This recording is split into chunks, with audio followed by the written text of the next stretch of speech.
Le printemps pointe le bout de son nez et on a envie de profiter du grand dehors. C'est un peu comme si la vie reprenait. Tout fleurit, les événements extérieurs reprennent. Et parmi eux, les festivals. Alors j'ai déniché le festival hors du commun. Un événement sans alcool ni drogue qui allie musique électronique et méditation, connaissance de soi et liberté intérieure. Ça paraît fou dit comme ça, mais oui, ça existe vraiment. Et c'est le Dharma Techno Festival.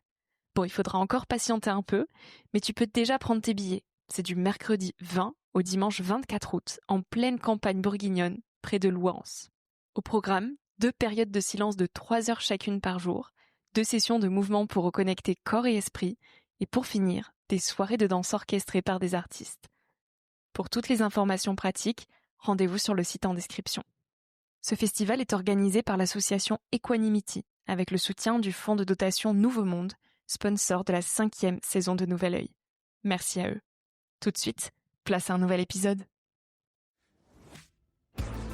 Cet épisode est un extrait du podcast publié lundi dernier. En 5 minutes, il te permettra de retenir les plus beaux messages de mon invité de la semaine. Un mini-épisode à écouter et à réécouter quand la motivation ou l'espoir te manqueront. J'espère que cet extrait remplacera Instagram pendant ta pause de 10 minutes, se retrouvera dans tes oreilles avant de t'endormir ou à ton réveil pour commencer ta journée dans la joie. Si cet extrait te plaît et que tu as envie d'en connaître plus sur mon invité de la semaine, l'épisode en entier t'attend chaudement sur Nouvel Œil.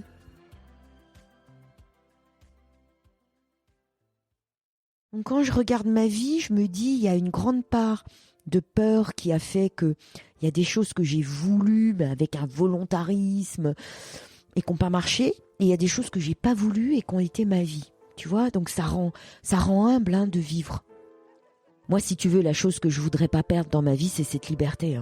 Je suis prête à céder plein de choses, mais pas cette liberté. Et c'est curieux parce que d'avoir été si à contre-courant, tu vois, voyager seule, privilégier le silence, ma vie intérieure, être célibataire, ne pas vouloir d'enfants, ça semblait complètement à contre-courant dans mes années. Et maintenant, c'est presque à la mode. Le fait d'être à contre-courant fait qu'à un moment donné, après ça passe, mais tu seras à la mode. Ce qu'on est, de manière très singulière, je dis pas identitaire, singulière, il faut absolument le préserver, et il faut le préserver contre plein de choses. La standardisation, les clichés, le prêt-à-penser, les phrases toutes faites, les mots à la mode. Tu vois, il y a plein de choses qui veulent nous embrigader et nous affadir. Et je pense que le silence est également abîmé et pollué par notre obsession de faire quelque chose. On n'arrête pas d'être en train de faire. Et je crois que tous nos outils technologiques, du portable aux réseaux sociaux, etc., même s'ils apportent la liberté, ils apportent aussi cette obsession de faire quelque chose. Ça dit la peur de ne pas exister suffisamment. C'est curieux parce que moi j'entends beaucoup autour de moi où on parle de problèmes d'ego, mais non, le problème de l'ego, c'est qu'il n'a pas assez d'ego. Je pense qu'en fait on n'est pas assez nous-mêmes, on n'a pas assez cette singularité dont on parlait, on ne s'appartient pas suffisamment. Et donc on a l'impression qu'en étant occupé à quelque chose, on va être quelqu'un. Tu vois, par exemple, moi, il y a un truc que je fais quand même pas, et d'ailleurs, ma nièce me dit toujours que je sais pas les faire, je ne fais pas de selfie. La liberté, c'est une libération. C'est-à-dire que, tu vois, liberté, c'est un peu abstrait, je devais le définir, mais je sais tout ce qui me libère. Et j'ai le souvenir de tous les moments où l'étau s'est desserré pour moi, tous les moments de libération. Et puis, il y a, je vais te la prendre parce que c'est la phrase que j'ai pour mon année, c'est mon cahier journal.